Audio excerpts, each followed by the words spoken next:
Banten. Hari ini kita berkesempatan untuk ngobrol-ngobrol bareng sama anggota DPRD Provinsi Banten dari Dapil Cilegon sekaligus Ketua Fraksi Partai Amanat Nasional DPRD Provinsi Banten. Telah hadir Pak Dede Rohana. Ya, selamat sore, salam Banten. Assalamualaikum warahmatullahi wabarakatuh.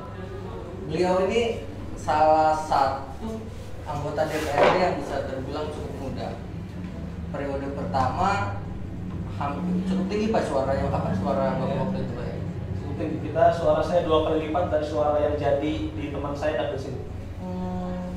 Jadi ada teman kita yang jadi dari Gerindra sama PKS itu suaranya setengah dari suara saya. Suara mereka digabungkan satu suara saya. Alhamdulillah. Begitu tinggi kepercayaan masyarakat Cilegon kepada saya. Waktu itu berapa Pak? Suara saya dulu hampir 28.000, 27 ribuan lah ya. Teman-teman yang lain yang jadi dari 3 kursi itu, yang 2 14.000, yang ketiga 13.000. Mereka kalau digabungkan cuma satu suara saya 2 orang. Nah, kita kali ini pengen ngobrol tentang dapil dari Pak Dede Kota Cilegon. Di sini Pak, kalau menurut Bapak selama ini Kota Cilegon seperti apa Pak? Baik. Selamat sore pemirsa kawan Kota Banten. Saya Haji Dede Rohana Putra, MSI, tadi sudah disampaikan ya.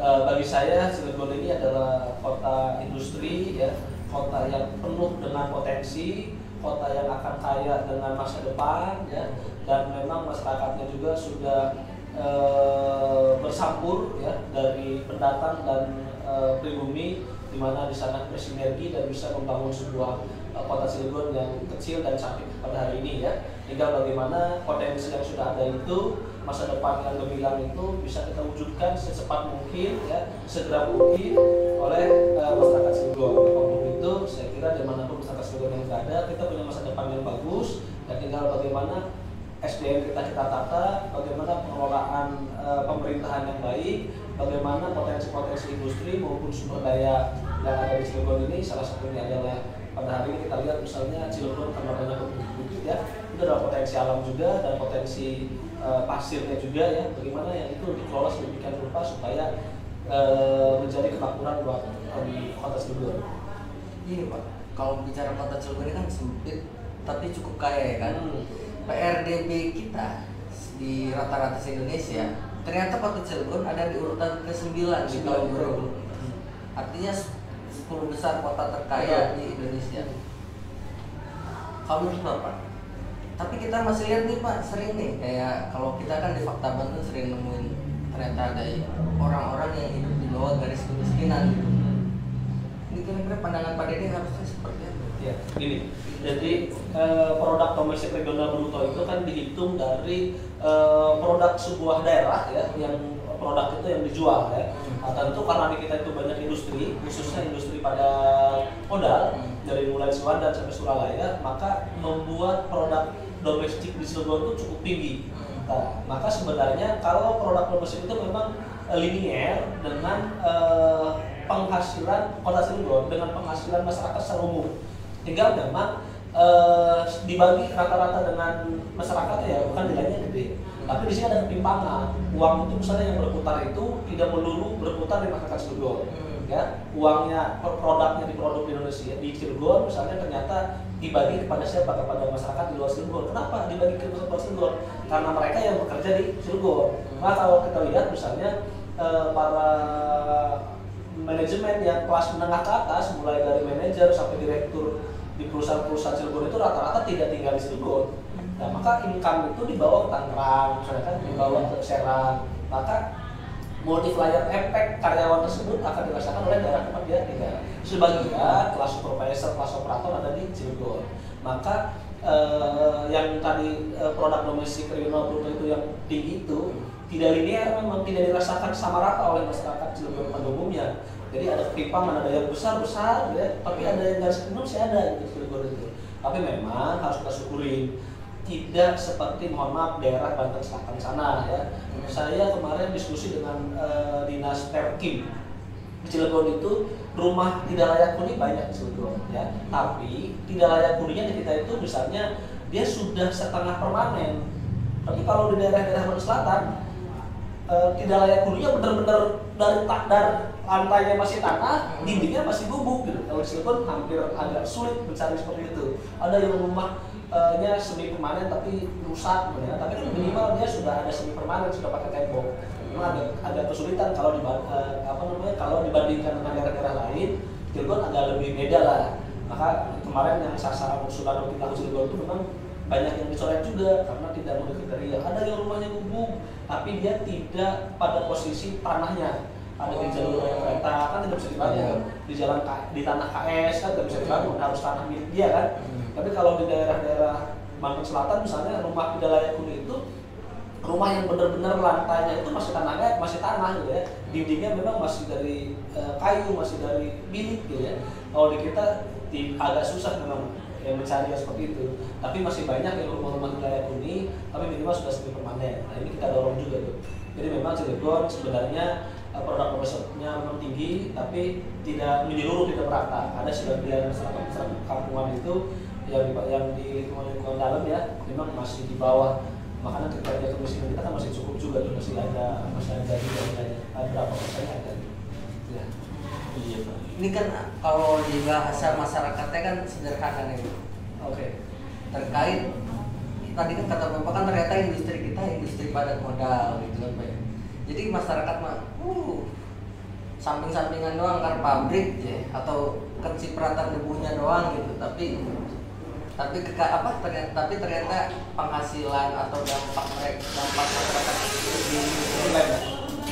dampak masyarakat dengan ada industri masih belum Pak. Ya. Nah di Cilegon ini kan Pak Pilkada 2020 kan menghasilkan wali kota dan wakil wali kota baru. Kalau menurut Bapak solusi yang harus dikerjakan atau hal-hal yang harus dikerjakan mengatasinya? Ya baik. Pertama banyak memang tadi yang disampaikan bahwa industri banyak di Cilegon, tapi memang industri itu tidak mampu menyerap semua masyarakat Cilegon. Pertama memang keterbatasan.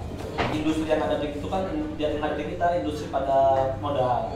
Maka tentu kebutuhan karyawannya tidak terlalu banyak. Beda dengan industri padat karya. Kalau industri padat karya itu satu industri bisa puluhan ribu karyawannya. Kalau industri padat modal itu kayak Krakatau Posko dia nggak banyak. Paling karyawannya cuma 3 ribuan. Padahal investasinya 80 triliun misalnya. Kalau pabrik itu uang itu diinvestasikan menjadi pabrik sepatu misalnya, itu bisa merekrut 50.000 tenaga kerja. Maka industri itu memang belum di Cilegon itu tidak bisa mengakomodir semua yang ada di masyarakat di lingkungan sekitar ya. Karena keterbatasan kuota tadi. Terus dengan adanya wali kota baru ini bagaimana supaya pemberdayaan masyarakat lebih maksimal? Saya kira saya sudah ngasih masukan dan akan ngasih masukan ke wali kota baru bahwa Cilegon ini memang kita perlu dorong pemberdayaan masyarakat di bidang lain. Industri padat modal oke.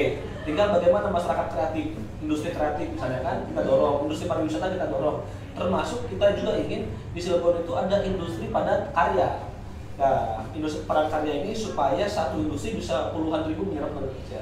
Cuman problemnya industri padat karya itu adalah UMK Cilegon yang tinggi, biaya hidup Cilegon yang tinggi. Ini harus kita carikan solusi. Saya sempat diskusi, mungkin nggak misalnya industri padat karya itu kita buat sebuah kawasan khusus, namanya kawasan ekonomi industri padat karya, misalnya dengan SK dari Presiden. Di situ pengecualian boleh dibayar pakai UMR misalnya, upah minimum regional. Kalau UMR kita kan Banten Banten itu sekitar 3 jutaan. Kalau UMK kan 4 juta lebih tuh. Nah, misalnya boleh nggak misalnya digaji pakai UMR itu? Tinggal nanti kalau itu disetujui oleh Presiden misalnya dilandasi dengan berbagai aturan turunannya, misalnya nanti masyarakat punya pilihan. Yang tidak punya keahlian, yang unskill, yang baru lulus SMA atau aliyah atau yang mohon maaf misalnya sekolah-sekolah umum misalnya ya. Kalau kamu mau kerja boleh, ini pilihannya misalnya di industri padat karya gitu. Nanti kalau kamu sudah kerja setahun, 2 tahun, 3 tahun memiliki keahlian, kamu boleh pindah ke industri padat modal dengan gaji yang lebih. Kira-kira ada pilihan itu juga saya coba dorong, walaupun memang itu masih butuh kajian yang jangka panjang. Membolehkan nggak aturan undang-undang yang ada misalnya kan. Tapi itu memang harus ada terobosan-terobosan.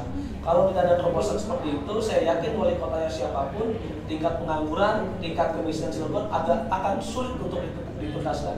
Kecuali kita punya strategi baru, terobosan baru. Salah satunya tadi bagaimana mengembangkan UMKM, bagaimana mengembangkan ekonomi kreatif, ya. Ada bagaimana misalnya mengembangkan industri padat karya.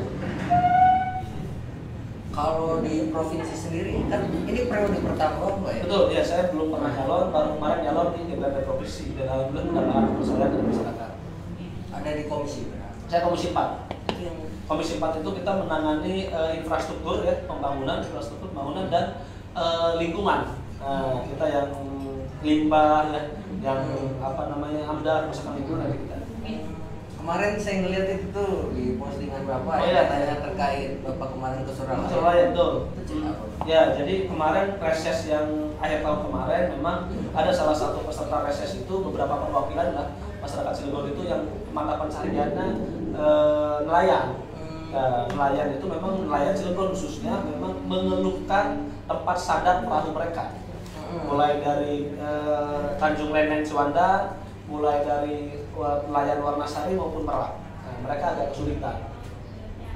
Dan kemarin saya masuk di pansus zonasi, karena zonasi itu RPJW yang namanya itu kita juga bahas ke dinas bagaimana supaya di Cilegon itu ada tempat hambatnya nelayan, tapi ternyata lahannya nggak ada. Lahan kita dari Gunung Suralaya sampai Gunung Sugih sudah dikuasai oleh industri. Jadi kita nggak bisa buat tempat sandar nelayan. Kita usulkan pulau Merak kecil, Merak besar, ternyata nggak bisa di pulau, harus bagian kesatuan dari kita. Nah, ternyata dapat informasi saya di Suralaya itu dibuatkan tempat sandar nelayan oleh IP.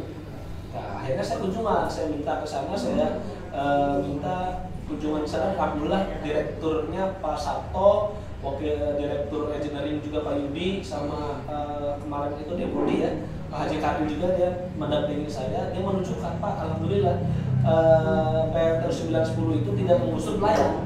Justru nelayan yang sudah ada itu dia rapihkan, dia buat yang baru. Jadi yang tadinya nyandar di Kelapa 7 berantakan, sekarang itu dibuatkan tempat justru lebih bagus, lebih rapi, lebih tertib dan tidak langsung bersentuhan dengan ombak laut. Jadi perahu-perahu mereka aman. Memang walaupun pintu masuknya misalnya satu mobil masuk tuh, tapi jalannya luas, itu bisa warung-warungan. Nah, ini bagus. Akhirnya saya apresiasi ini menjadi role model sinergi antara industri dengan nelayan. Sekarang kan masyarakat Cilegon itu mata pencahariannya terpaku di industri, sedangkan industri terbatas tadi. Bayangkan kita tiap tahun itu angkatan kerja di Cilegon 5.000. Industri dan dunia usaha lainnya paling menyerap cuma 2-3 ribuan. Masih ada yang 2.000, tiap tahun nambah 2.000. Nah, kalau misalnya mata pencaharian lain tetap ada, apalagi prospeknya bagus misalnya, ini kan lumayan. Ada juga mata pencaharian buat nelayan. Kalau nelayan digusur, akhirnya nelayan bisa kerja apa? Ini jadi role model. Kemarin saya minta coba lihat reportnya, lihat proposalnya. Saya mau duplikat ini. Saya mau sampaikan juga ke Pak Indo. Saya mau sampaikan juga ke Katauspil. Bagaimana sinergi antara industri dengan nelayan. Industri ada, di sampingnya para nelayan tetap bisa melaut, kan bagus gitu. Nah, ini bagian dari mempertahankan mata pencaharian yang sudah ada dari turun-temurun dari nenek moyang kita. Nah, kalau itu misalnya dihilangkan, mereka lantas minta kerja kembali di industri. Sedangkan di industri terbatas peluang kerjanya. Nah, kalau tetap masih bisa melaut kan bagus. Kemarin saya apresiasi, nanti kita sampaikan ke Pelindo, kita sampaikan ke KS dan industri-industri yang lain yang kira-kira selama ini di situ ada nelayan untuk bersandar. Kita nanti kasih role model seperti ini. Nah, kalau bisa kapal-kapal peralatan itu dimodernisasi gitu Pak ya. Ternyata Surabaya juga ngasih perahu. Ngasih perahu dia. Saya pada kemarin datanya berapa perahu ya, kasih nelayan. Ini bagus, sudah tempatnya disiapkan, perahu dari ngasih, apalagi kalau dimodernisasi. Ya, jadi mereka daya tangkapnya bisa lebih banyak. Jadi mata pencahariannya bisa lebih maksimal dia kalau dibantu modernisasi. Tapi minimal ada tempat, ada penyuluhan, ada bantuan, saya kira udah bagus. Tapi luar biasa juga ya Pak. Selain ini kan dari Kapil Cilegon, periode pertama dipercaya langsung sama Partai Amanat Nasional jadi ketua fraksi. Ya betul. Jadi ketua fraksi itu tidak serta merta sebenarnya. Pertama, kenapa saya jadi ketua fraksi? Karena prestasi. Dari 10 dapil kita PAN dapat 6 kursi. Dari 6 kursi itu suara terbanyaknya saya sebanten dari PAN. Saya dapat suara 27.000 lebih ya, hampir 24.000. teman-teman saya 22.000, 14.000, 12.000 gitu ya, tinggi-tinggi semua, jadi setengah dari saya rata-rata ya. Jadi itu sebagai bentuk apresiasi partai kepada suara terbanyak ya. Selain itu memang kemarin saya juga mengurus partai di bendahara ya. Tapi memang aspirasi itu adalah bagian dari apresiasi prestasi saya. Makanya saya tidak mau mengecewakan masyarakat Cilegon, saya tidak mau mengecewakan juga apresiasi dari partai sendiri. Partai memberikan saya yang baru pertama kali jadi anggota dewan langsung memilih ketua fraksi karena saya dianggap berprestasi dalam mendapatkan suara. Gitu. Ini Pak, tadi kan Bapak kan bicarakan solusi terkait mengatasi ketimpangan, pengangguran segala macam di Kota Cilegon Pak ya. Nah, di Kota Cilegon sendiri kan Partai Amanat Nasional kan Pak, mau ada musda kota ya. Kira-kira harapan Bapak seperti apa Pak? Ya. Personal ke depannya. Harapan saya nanti siapapun yang menjadi ketua Partai Amanat Nasional di Kota Cilegon, saya harap beliau adalah orang yang bisa diterima oleh masyarakat Cilegon pada umumnya ya, dan bisa bersinergi dengan pemerintah maupun dengan tokoh masyarakat supaya konsen membesarkan partai. Kita itu di pemilu tahun 2019 kemarin, PAN itu suara provinsi pemenang kedua. Suara provinsi pemenang kedua, karena yang pertama Gerindra. Pemenang kedua adalah PAN. Tapi tidak linear dengan suara kota. Suara kota itu kita keempat. Suara kota keempat. Ya. Suara DPR RI kita ke-8, tidak linear. Nah, saya berharap nanti ketua yang baru itu bagaimana prestasi pemenang kedua itu ya bisa linear supaya suara kotanya, suara DPR RI juga dia sama gitu. Supaya suara kedua juga gitu.